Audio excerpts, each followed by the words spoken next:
بسم الله الرحمن الرحیم. ټایم ټیبل ترالما 11th August East of Axis Center part number 2 دا مصر نایټ شفت 10 PM دغه به ان شاء الله part number 2 وایو. ها زرالما کنټرول پینل ته East of Axis Center باندې می کلیک وکړو. سیټ اپ های کنټراسټ پورې مویلو. ایکسپلور آل سیټینګز په ان شاء الله نن شروع کوو. دا سیټینګز به وایو. خو دې کې به موږ ته بعضې داسې سیټینګز راځي چې هغه مو په پارت نمبر 1 کې ویلي دي. صحیح ده؟ هغې څخه به صرف نظر کوو. یوز د کمپیوټر ویتاوټ ا ډسپلی باندې به زه کلیک کما. ټرن آن نریټر دا مو هم ویلی دی. ټرن آن آډیو ډسکرپشن دا مو هم ویلی دي.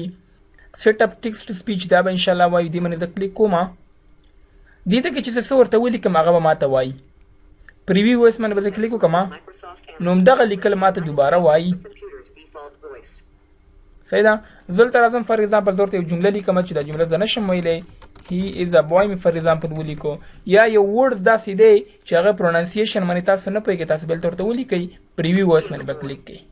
نو ورته همدا راته لږ سلو وایه، سلو به یې راته وایي. صحیح ده که نه؟ سپیچ ریکګنیشن به انشاءالله مخکې راځي موږ ته. دا کوم ځای کې راځي؟ دې ځای کې موږ سره موجود دی سپیچ ریکګنیشن. بیا رالم ایس اف اکسس سینټر ته. یوز د کمپیوټر ته رالمه. turn off all unnecessary animation دا مهم ویلی دی اول پارت کې. how long should windows notification dialog box stay open کله چې ماته نوټیفیکیشن راکړي، لکه دلته چې کوم جنډې والا نوټیفیکیشن راځي، یا فار ایگزامپل تاته بیټرۍ کې نوټیفیکیشن درکړي چې ستا 10% چارج پاتې شو، 60% دې پاتې شو، هغه میسج 100 سیکنډو پورې تاته اوپن وي. زه ورته یم فار ایگزامپل 30 سیکنډز پورې، یعنی نیمه دقیقه، یا فار ایگزامپل 1 منټ یو دقیقه، یا فار ایگزامپل 15 منټه پورې ماته هغه اوپن وي. صحیح شو؟ دا اوکې به کلیک کوي نو تاته همدا سیټینګ سیف شو. میک د کمپیوټر ایزیر ټو یوز دې باندې زه کلیک کوم. دا ټولې خبرې موږ ویلي دي پارت نمبر 1 کې. کوم ځای کې مو ویلي دي؟ سیټ اپ های کنټراسټ کې. ګوره دې باندې چې زه کله کلیک وکړم نو ماته هماغه راغی میک د کمپیوټر ایزیر ټو یوز. صحیح ده؟ نو زه راځم یوز د کمپیوټر ویتاوټ ا ماوس اور کیبورډ دې باندې زه کلیک کوم. یوز آن سکرین کیبورډ دا مو هم مخکې ویلی دی، خو دې فایده څه ده؟ فایده د دې دا ده که فار ایگزامپل دې کې چک لګېدلی وي، تا اوکې کلیک کو. کله چې ته سیسټم آن کې، سیسټم ته چې ته کله راځي، یعنې سیسټم دې شټ ډاون کړو، دوباره دې بیا ولګاو، تا ته به فرض کړو همدا آن سکرین کیبورډ راځي.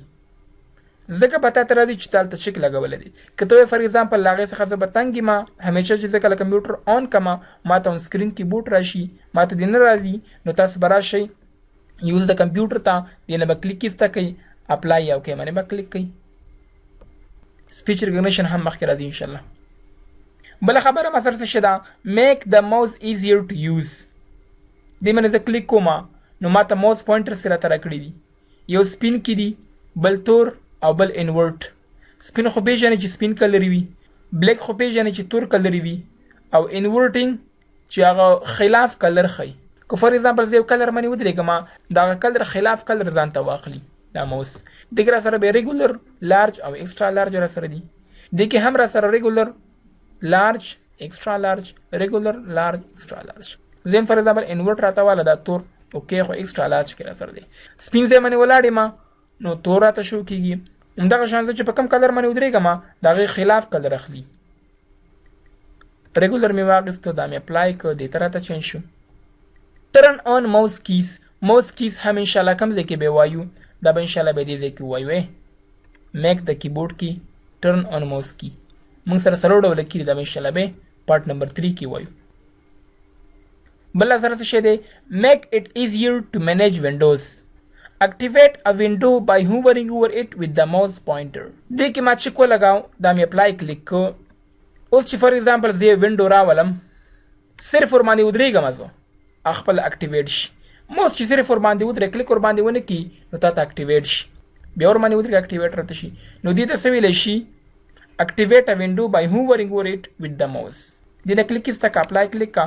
اوس که ته ور باندې ودرېږي نو تا ته به نه اکټیویټ کېږي تر څو ته ور باندې کلیک ونه کړي. صحیح ده؟ بل آپشن څه شی دی؟ پریوینټ وینډوز فرام بینګ اټومیټیکلی ارینج وین موو ټو د ایج اف د سکرین. دې کې ما چک ولګاو، دا مې اوکې کلیک کړو. اوس چې زه کله دا بره موف کوم نو دا به نه ارینج کېږي. دې خوا موف کوم، دې ځای باندې ولم نه ارینج کېږي. زه همداسې کار دې راته نه کېږي. ته به راشي ماوس باندې به کلیک کړي او دې کې به دې نه کلیک ایسته کړي، اپلای به واخلي. اوس که ته دا بره موف کړې تا ته به خپله ارینج کېږي. یا فار ایگزامپل دې سایډ باندې ولي ته د بخپل ارینج کیږي صحیح ده کنه دې ته دا ویل شي صحیح نه نو دا موږ سره make the mouse easier to use دا موږ سره پارت نمبر 2 هیله کوم چې په دې باندې پوه شوي یاست پارت 3 به ان شاء الله سبا ته وایو